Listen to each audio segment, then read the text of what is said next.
les assaillants sont venus enlever 3 filles. Ils ont emporté 31 vaches et puis une voiture brûlée et autres biens de la maison. Les assaillants ont profité de faire la relation sexuelle avec elles et puis les engrosser. Jusqu'à maintenant, ils ont des enfants nés du viol. On a tout pris. Les habits, on a apporté ma petite sœur là, à la forêt. Comme on a tué, donc on a tué mes enfants, et c'est pourquoi que moi j'ai pris fuite jusqu'à Walungu. J'ai eu peur. J'ai eu peur, c'est qu'on m'a fait là, c'est qu'on m'avait fait. J'ai eu peur encore. De 1996 à 2003, près de 4 millions de Congolais sont morts au cours de 2 guerres impliquant également les pays voisins. En 2004, 3 400 000 Congolais ont fui leur foyer, principalement dans l'est du pays, pour échapper aux tueries, aux pillages, aux viols massifs, y compris d'enfants, souvent forcés ensuite à s'enrôler dans les différents groupes armés et les milices qui ravagent toujours l'est du Congo. Fin 2007, on comptait toujours 1 150 000 personnes déplacées. Des milliers d'enfants déplacés également, souvent très jeunes, sont toujours contraints de se battre dans les milices. Comment les réhabiliter dans leurs droits? Puisqu'un déplacé de guerre, c'est lui qui quitte son village pour aller se cacher ailleurs. Mais lorsqu'il rentre, dans une certaine période, il est toujours déplacé. Il arrive, il ne trouve rien. Il ne trouve rien, donc il a perdu le bien là-bas. Et là où il s'est réfugié, ses droits étaient violés. Peut-être qu'on l'a arrêté arbitrairement, on a violé la femme, on a arrêté l'enfant arbitrairement, on a perdu la vie là-bas. Ce sont là les problèmes que nous rencontrons d'ordre humanitaire, social aussi et sécuritaire. Ils se plaignent, il n'y a pas d'emploi, il n'y a pas d'eau potable, il n'y a pas de maison, il n'y a pas à manger. Il faut commencer à zéro, il faut cultiver, il faut pêcher dans le lac. Alors tout ça, ça entre dans le compte de la responsabilité de l'État, du pouvoir public. C'est ce qui complique le processus de paix. Au nord Kivu et au sud Kivu, c'est le processus de brassage qui doit sauver la sécurité au nord et au sud Kivu. Si tous les militaires acceptent d'aller au brassage, ça sera vraiment un pas avancé vers une sécurité garantie. De deux, il y a encore un problème des miliciens Hutus qui sont dans les 2 provinces. C'est encore un autre problème crucial. Tant qu'ils seront là, il n'y aura pas de paix durable.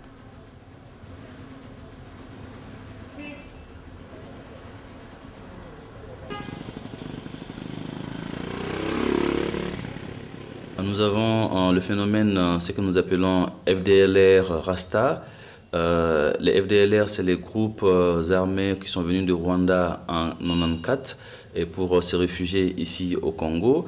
De ce groupe est issu un autre sous-groupe qu'on appelle des Rasta, qui est un conglomérat de FDLR, d'anciens Maïmaï, qui sont des groupes d'autodéfense qui étaient mis en place pendant la guerre ici, de rebelles burundais et de tous les bandits de grands chemins au sud Kivu qui ont rejoint ce groupe. La seconde cause de déplacement, c'est les opérations militaires qui sont présentement en train de se dérouler sur les hauts plateaux d'Ouvira et de Fizi, suite à la présence de groupes qu'on appelle les insurgés, réfractaires au processus de brassage. Pour passer à la troisième cause de déplacement, c'est les opérations militaires programmées dans le nord Kivu, qui ont une incidence assez négative sur le sud Kivu. Faute d'accord politique entre le groupe de Laurent Nkunda et le gouvernement, ce phénomène risque de s'accentuer dans les jours, voire les semaines à venir. Pour l'instant, les violations des droits de l'homme continuent de plus belle, c'est vraiment monnaie courante.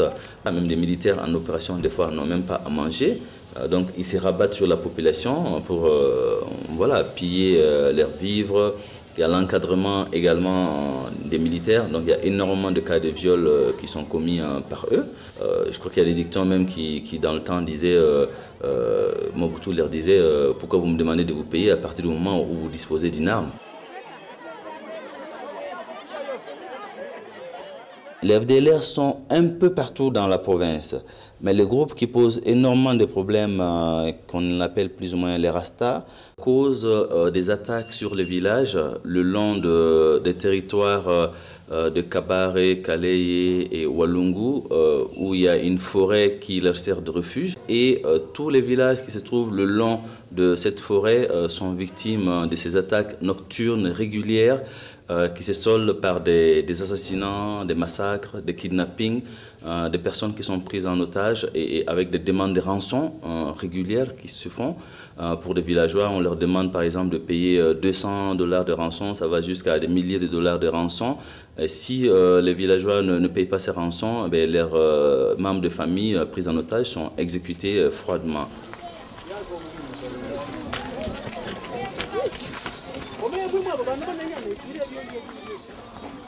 La population de cette contrée est victime de toutes les guerres qui se sont passées presque à l'est du Congo.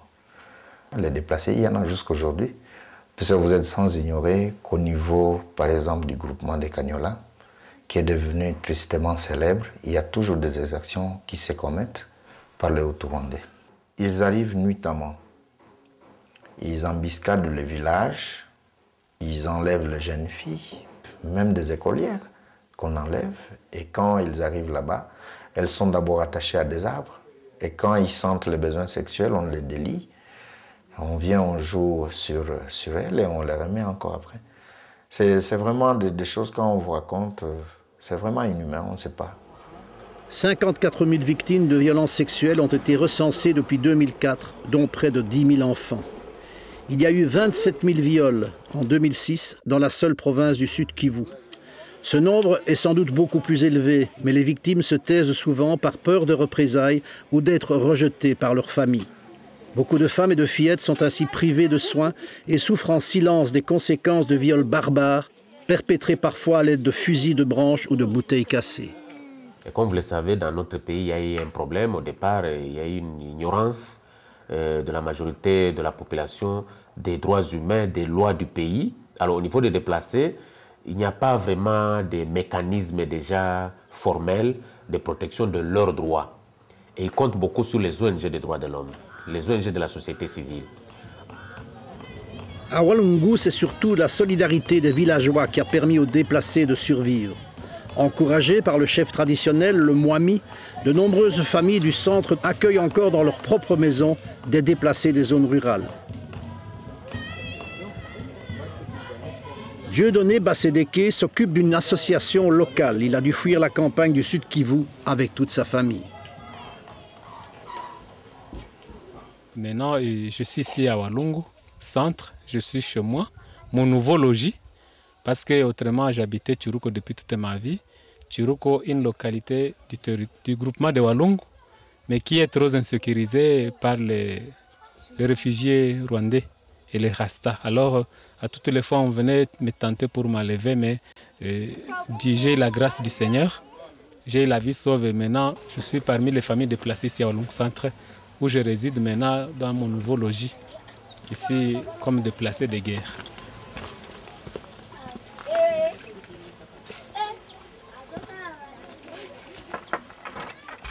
Alors ici nous sommes chez Madame Philomène Mwachibululanda, Maman Nadia.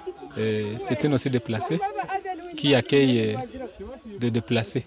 Alors dans cette petite maison, il se retrouve à une trentaine de personnes qu'elle doit supporter elle-même. Certains sont à la cuisine, d'autres sont en chambre et les autres au salon. Et c'est presque ça la vie ici à Walungu.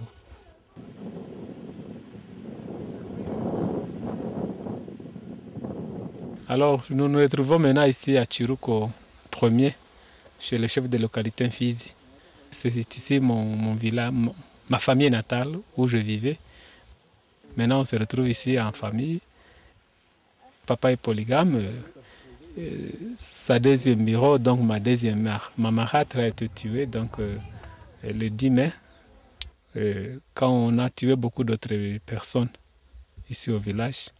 Alors elle aussi a été victime de ces tueries qui se sont passées pendant la nuit, quand ces interarmes passaient par-ci par-là à la recherche des gens à tuer.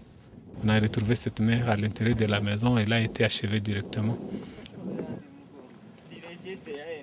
Ici, c'était mon bercail, là où j'avais fait mon mariage. C'est ici ma clôture. Mais après les événements de guerre, j'étais obligé de l'abandonner. Et maintenant, voici maintenant l'état de la maison qui est abandonné. Et pourtant, on y vivait aisément avant la guerre.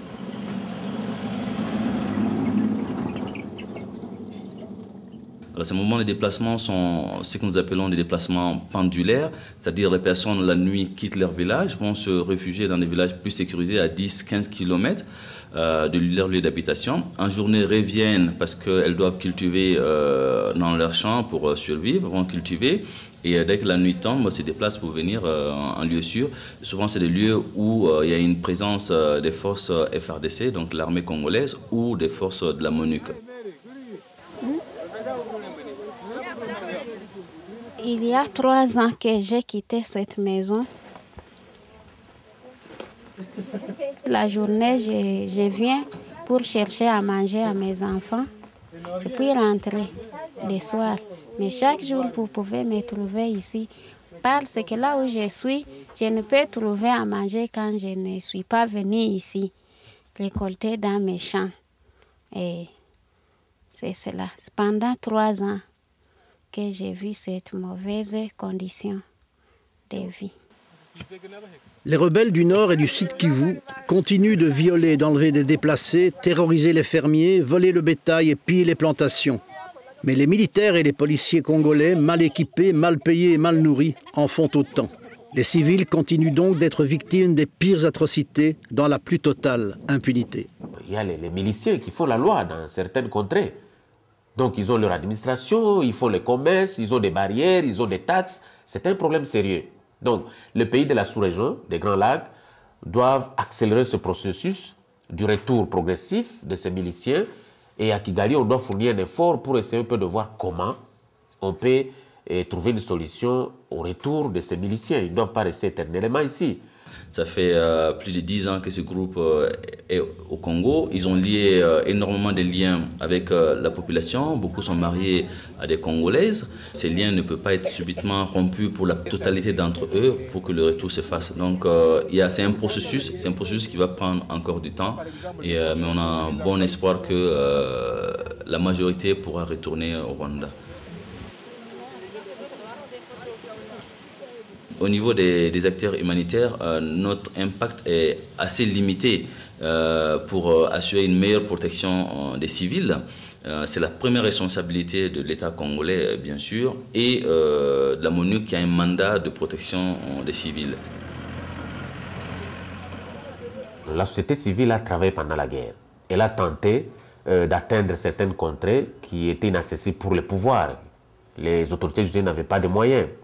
Pratiquement, il n'y avait pas de magistrats. Tous les magistrats ont fui. Par exemple, au sud Kivu, à Uvira, tous les magistrats ont fui à l'ouest du pays. Alors, c'est la société civile qui a essayé un peu d'enquêter pour essayer un peu d'identifier les abus et les violations des droits des personnes déplacées. La banque des données est là, de toutes ces données. Alors, il faut maintenant capitaliser ces données en collaboration avec la justice qui est en train d'être réhabilitée pour essayer un peu de voir comment est-ce qu'on peut mener des actions judiciaires pour réhabiliter les droits de ces déplacés. Faida Clemencia. Chibalonza mediatrice. Chibalonza mediatrice. Chibalonza. Sasa ujibia.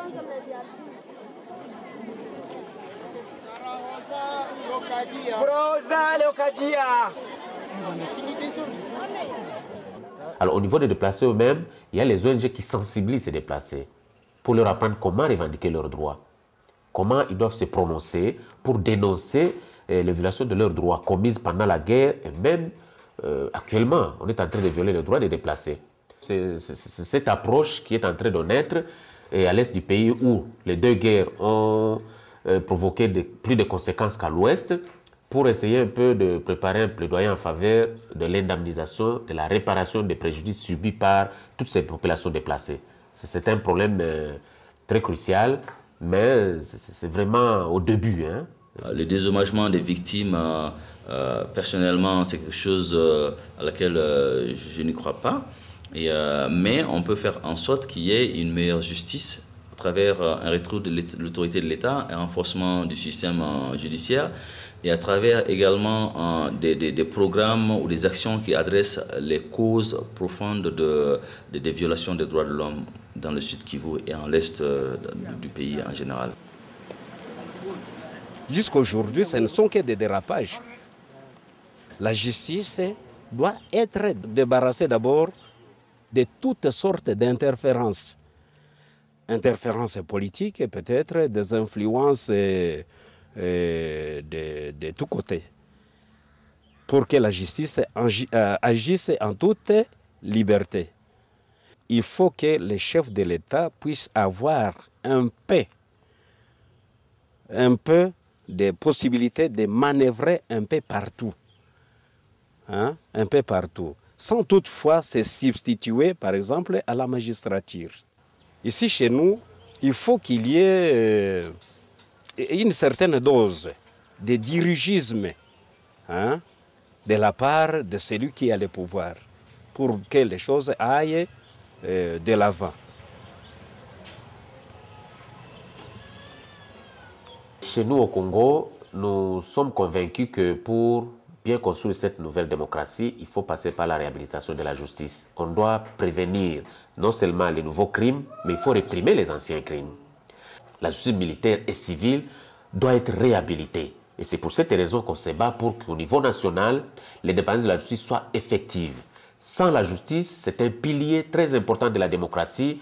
On ne verra jamais une véritable démocratie se consolider au Congo. Sinon, on va appliquer la regrettable équation avant les élections égale après les élections.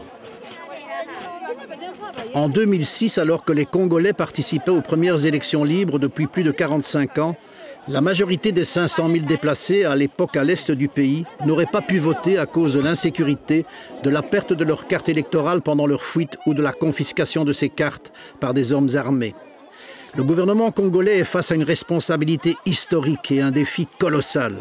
Établir la vérité, faire justice et réparer les dommages subis par des millions de concitoyens congolais. La communauté internationale partage cette responsabilité et doit donner à l'État congolais les moyens d'accomplir sa tâche. Les défenseurs des droits humains, souvent menacés, voire tués, doivent aussi être soutenus et protégés pour pouvoir fournir les preuves des violations qu'ils ont recensées. En dépit des règles des Nations Unies qui protègent les déplacés, la guerre continue à l'est du pays, avec elle son cortège de massacres, de viols et de pillages. Il reste à faire respecter ces règles.